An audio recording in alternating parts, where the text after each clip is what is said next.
Yes, but I think when we think of planters, we think of, you know, these huge, big things on our front porches and our backyards. Well, you know what? The new planter comes in so many different ways, including ones you can hang on the wall. So, Tamara, you've brought a bunch of different examples that people might want to try. I think there's just so much more variety available these days, and yes, we'll always go to some of those more traditional urns and styles, but you can really have the opportunity to show your personality through your curb appeal and reflect your own aesthetic and mix it up. And there's a lot of hot new trends going on.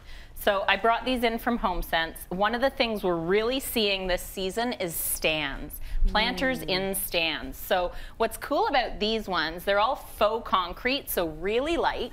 It's got these little like ridges at the side that rest in the holder, so you can, if you want to, take it out to fill it up, or take it apart to store it over the winter as well, if that makes more sense for you. But when you are displaying them, you still get that height that you want to build in your, you know, landscaping design. Gorgeous. It looks like a sculptural piece. It's lovely. It's almost like pretty empty, but you know, even better once you fill it.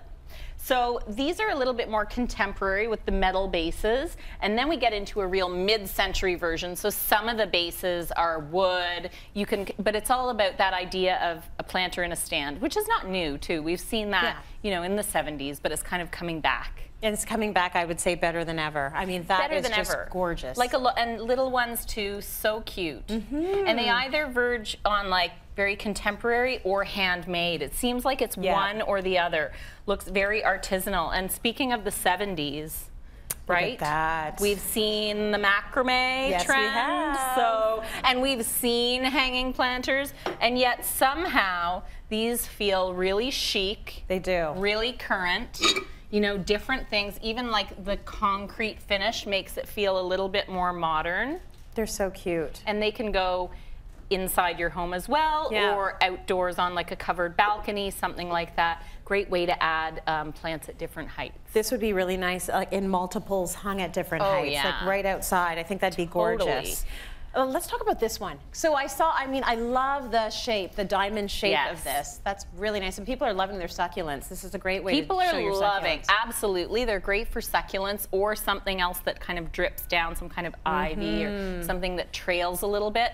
What I love about these is, again, they're great for small spaces. And so if you don't have a lot of floor space, if it is a little teeny backyard or a balcony, take advantage to have those plants and get them on the wall or off the ground. So this little one, you know, it's $20. So I could really see doing a very cool wall execution where you get a few of them, put them like at different heights in a grouping, and that would look so chic. This is the faux concrete as well, right? Exactly. So it's nice and light. You can do a whole green wall. It's not going to destroy your wall because it's so heavy hanging there. That's really nice. Okay, and then this piece is really nice. So it's on casters. Right. This is gorgeous. So that, again, like once you fill it up with plants and it gets a little bit heavier, nice that it's on wheels if you want to move it around. Not necessarily in a small space, but you know, that it's portable. I think that's important to people nowadays. Yeah. And then you could do a whole wall of these.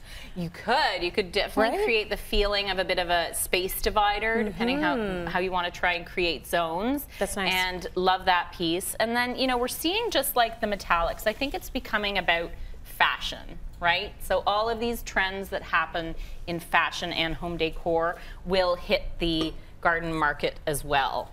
All of the plants that we've looked at, are all of them faux? Okay, well, I always like to play this game with you, Tracy. Yes. So, let's play the game. Play the game. So, real or faux, this? Faux. Well, you're right. Yes. Okay. However, I say it with admiration and respect because that is a real looking faux. When I see faux plants that look this good, my eyes dance because these are the kind of plants I need in my life. I need all faux all the time, but I want the ones that look real. That's right. So these are great. Amazing. Now the caveat is I brought some of these are real from the garden center as well, and I brought some of these in more to use as props. There's very specific outdoor plants that are meant for outdoor use. So in this case, this particular beautiful plant is more of an indoor faux, but there are outdoor faux. You just have to know what you're buying so that you're not putting something under the elements when it's not designed that way. Good point. Okay, I will be visiting you. We're going to play the game in your store. Yes.